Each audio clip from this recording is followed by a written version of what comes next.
Alright everybody, welcome back to the channel. This is MTG Ghoul Dude, and we are continuing our Digging Up the Past series with dragons, starting back off in Urza's Destiny. Yep, there it is. Alright.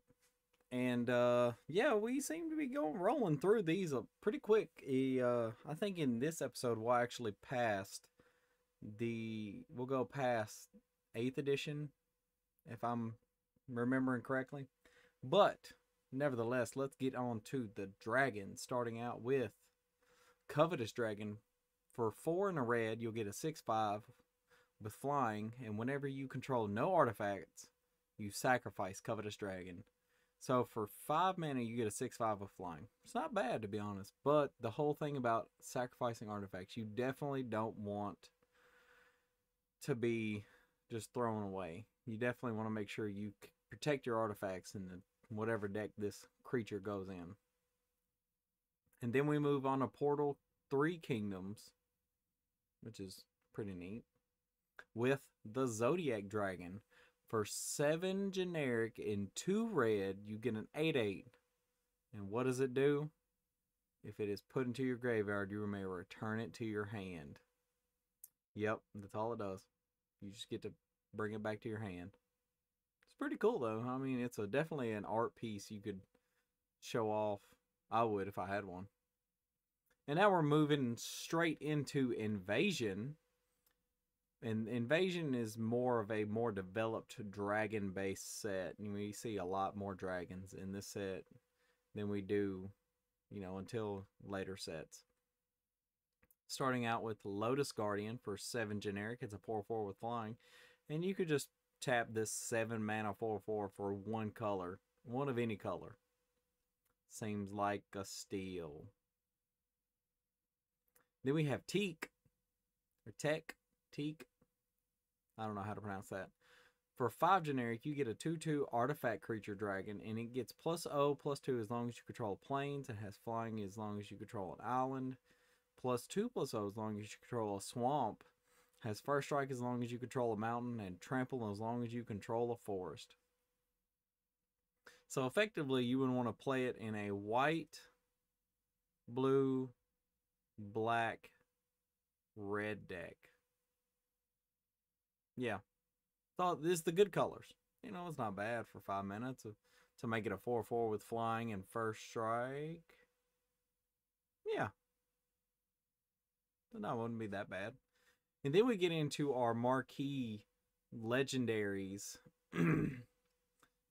Croesus the Purger. For 3 a blue, a black, and a red. It's a 6/6 with flying. And whenever it deals combat damage to a player, you may pay 2 and a black. If you do, choose a color. That player reveals his or her hand and discards all cards of that color from it. That could actually be pretty brutal if you know your opponent's playing a monocolored deck. Dirigaz the Igniter. Dirigaz the Igniter. For 3 a black, a red, and a green. It's a 6/6 with flying. And when it deals combat damage to the player, you may pay 2 and a red. If you do, choose a color. That player reveals his or her hand. It deals X damage to him or her, where X is the number of cards revealed of that color. So it's kind of like Croesus, but deals damage. They don't discard. Dromar the Banisher. For 3 a white and a blue and a black. It's 6/6 with flying. When it deals combat damage to a player, you may pay 2 and a blue. If you do, choose a color. Return all creatures of that color to their owner's hands. So if you could find a way to color swap this with any creature that changes the color in Painter Servant, so everything is that color, you just bounce everything. Oh man, and then you could add something that makes all lands creatures. You just bounce everything, and then you just start pounding everybody with a 6/6. Sounds pretty funny. I'd do it. And then we have Rith the Awakener. Neat little funny story. A good friend of mine, I don't know if he's listening or watching on the channel, but he built a Rith the Awakener deck a long time ago. It feels like a long time ago. And it's funny that I'm doing dragons, because when I finally got settled in one of my LGSs, Uh, it was me and two other guys, and we started up a group chat, and we named it the Three-Headed Dragon. And I was ahead, another guy was ahead, and it was just us three that chatted it up. But we at the time there wasn't a lot of like really hardcore competitive players, and we were the more like competitive players when it came to like EDH. We tried to build really good decks, really strong decks.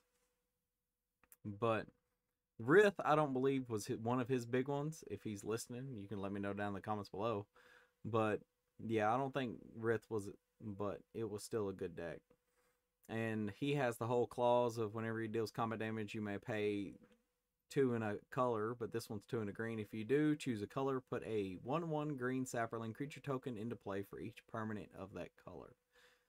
Which, with the Painter Servant, you make everything one color, and you just choose that color, which is pretty broken. Triva the Renewer. For 3, a green, a white, and a blue. It's a 6/6 with flying. Whenever it deals combat damage to a player, you may pay 2 and a white. If you do, choose a color, you gain 1 life for each permanent of that color. Once again, Painter Servant, do the whole board. And it's permanent, so even lands would be a color. So you just gain oodles, canoodles, and toaster strudels of life. And now we move on to Planar Shift. And the one creature that inhabits this set, that is a dragon, is probably the scariest looking of all until you get like to your more modern art pieces for dragons. And that's Draco. And he is a 16 generic mana cost, 9/9, but he costs 2 less for each basic land type among lands you control. So if you control all 5, that's 10. So he's a 6/6. He's a 6 generic cost creature for that's a 9/9. At the beginning of your upkeep, sacrifice unless you pay 10, and it's reduced to, you know, the types. So if you have 5, then it's free. You don't have to pay it. And then we slide into Odyssey, where we find the Vampiric Dragon for 6 generic, a black and a red. It's a 5/5 with flying. Whenever a creature dealt combat damage by Vampiric Dragon, this turn is put into a graveyard. Put a counter on Vampiric Dragon. And for 1 and a red, you can deal 1 damage to target creature. Pretty neat. Especially if you give it a Basilisk Collar and just start pinging everything to death. Now we're moving into Judgment.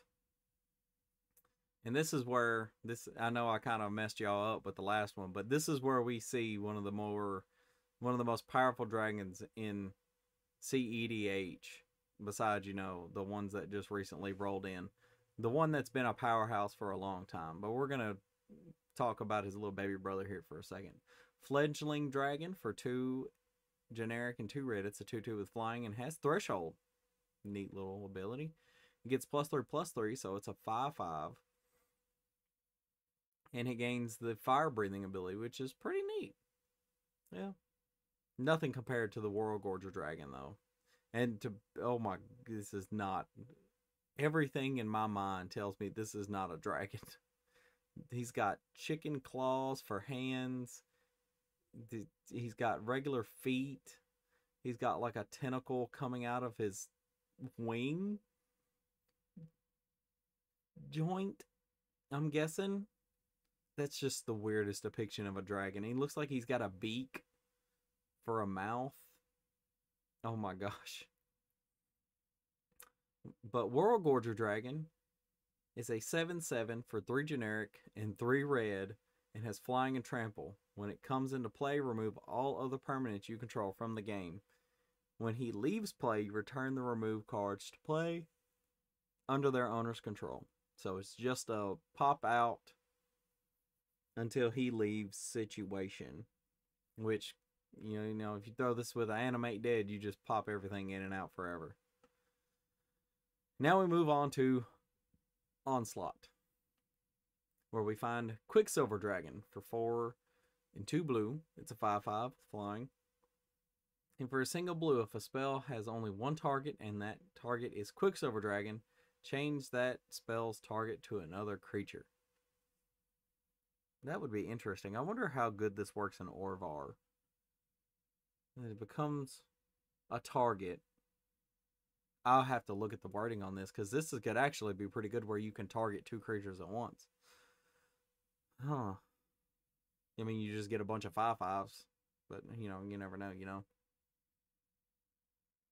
You just keep bouncing it. Oh, oh, oh, oh, oh. That could be dangerous. We're going to put a pin on this one. And then we find Rorik's Bladewing for 3 generic and 3 red. It's 6/5 with flying and haste, and that's it. Yep, that's pretty much it. Little Rorik's. And then we move into Legions, I think. Let me know down in the comments below. I know the set symbols kind of, sort of. Not that great, though. Where we find Imperial Hellkite for 5 and 2 red. It's a 6/6 with flying, and it has Morph. Ooh. About said Megamorph for 6 and 2 red. And you can pay 3 and put it face down and pay 6 and a red. More expensive. When it is turned face up, you may search your library for a dragon card, reveal it, put it into your hand. So it's a 1 more for Dragon Tutor. A Dragon Storm, I guess. And then you have Kiln Mouth Dragon.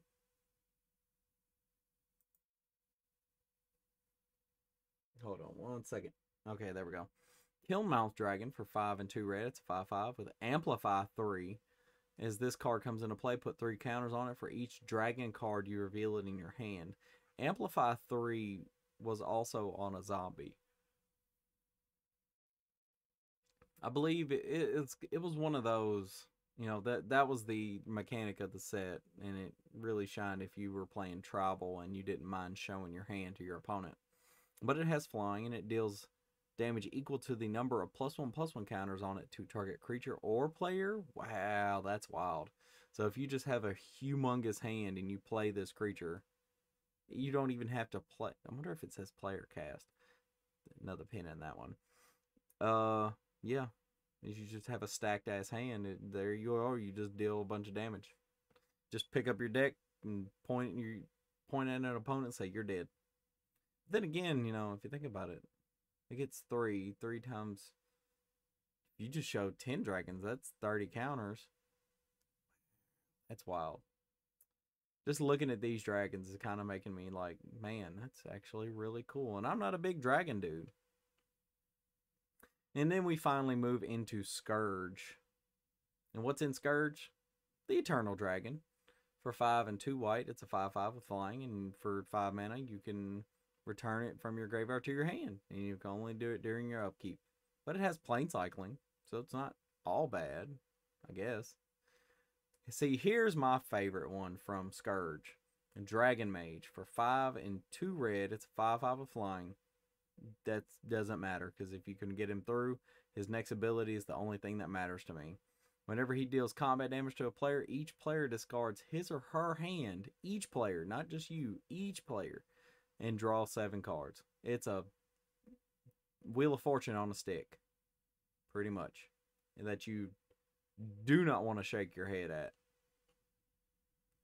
And then we find out that there is a Dragon Tyrant that's 8 generic and 2 red. It's a 6/6 with flying and trample and has double strike. At the beginning of your upkeep, you have to sacrifice them unless you pay 4 red. Wow, man. That's a real steep cost to pay for a dragon that's only a 6/6 for 10. Well, I mean, you know, it does have the dragon fire breathing ability, so it's not as bad, especially with double strike and flying and trample. That's pretty good, actually. Yeah.